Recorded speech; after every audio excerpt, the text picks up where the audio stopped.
Hello guys, so welcome back to my channel, Jimbans TV. So guys, in today's video, ituturo ko guys kung paano tayo kumuha ng GCash Visa Card gamit ang ating GCash app.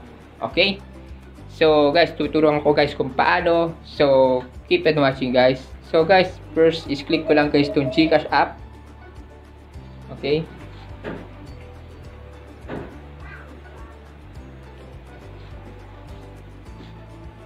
Okay, so sa akin guys is available balance ko ngayon is 258.84 pesos. So, click lang guys natin tong view all. Okay, sa view all, hanapin lang natin guys yung manage. Okay, manage. Ito guys. Okay, sa manage, makita natin dito, meron ditong cards. Okay, click lang guys natin itong cards.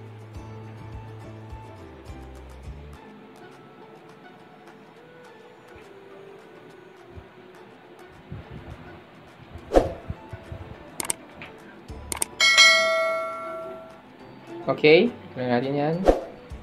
So, dito, click lang natin guys itong order a GCash card. Okay, dito tayo mag-order ng GCash card. Okay. And click order a card. Okay, so dito, lalabas dito yung send me a card, fill out a form, and will deliver to your doorstep. Okay, so dito, click lang natin to. Send me a card. Mag-fill up tayo ng form. Okay, dito guys yung card information. So sabi dito, this is the card you will receive. Please note that is not refundable. Okay? So dito nakalagay yung pangalan niyo na naka-register sa GCash, your GCash registered name. Okay, dito yung itsura ng card.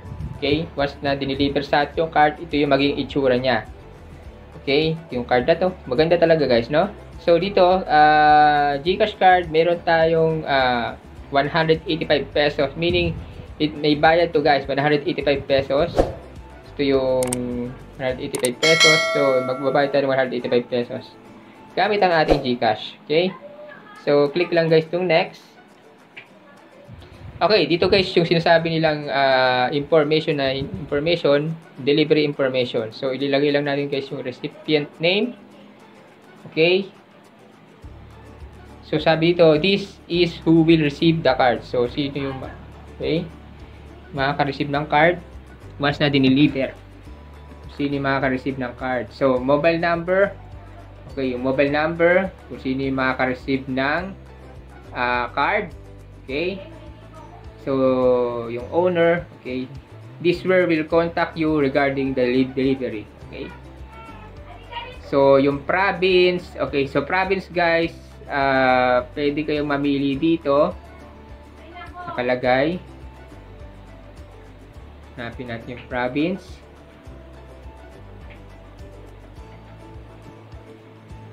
Okay, dito, papansin nyo, may mga province dito. Depende sa inyong lugar.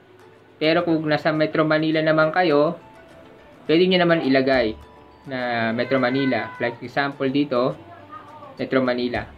Okay, kung wala kayong province, at dito kayo nakalocate sa Metro Manila, okay, click nyo lang yung Metro Manila. Okay?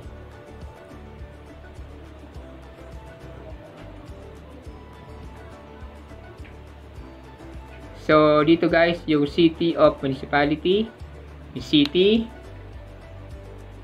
barangay, zip code, house and street address, house number and street address, and landmark, which is optional lang.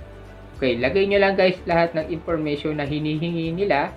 Okay, being accurate lang guys dahil kailangan tama yung ilalagay nyo dito para at least hindi kayo magka-problema once na may magdi-deliver sa inyong lugar. Okay, kailangan accurate yung ilalagay nyo ditong address.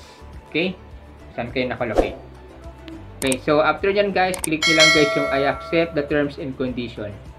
Okay, so ngayon, kukumpletuhin ko lang guys itong lahat ng information na hinihingi and then bibigyan nyo lang ko kayo ng update.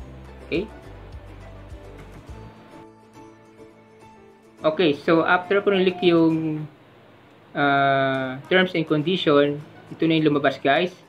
Okay, sa GCash card ko, may fee na 185 pesos. So, may delivery fee guys to na 65 pesos. So, ang total nito is 250 pesos. Okay, ito yung aking full name, information for GCash. Okay. I want my name to be on this card. Okay, ito yung pangalan ng aking name.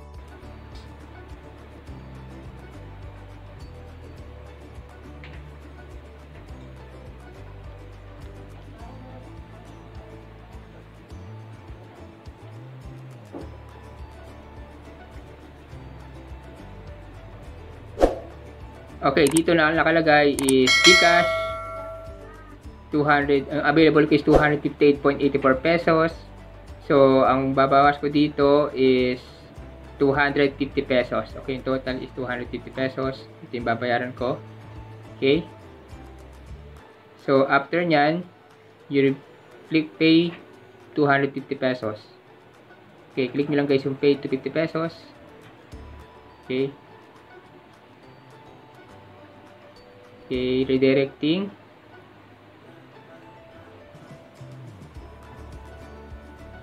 And then, click proceed. Okay, na-proceed na. Okay, so dito, sabi, order successful. Your card will be delivered soon. Please see expected delivery times below. So, for NCR guys, 4 to 6 business day. Sa Luzon, 6 to 8 business days. And besides in Mindanao, 8 to 10 business days. Okay?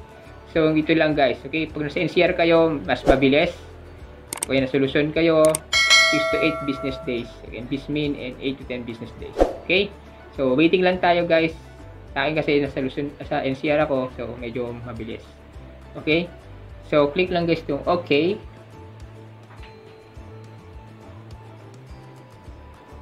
So, yun na guys. Nabawasan na ako ng 250 pesos. So, ang available balance ko na lang is 8.84 pesos. Okay? So, ganun lang guys kadali kung paano tayo makakuha or ng GCash Visa card. Okay?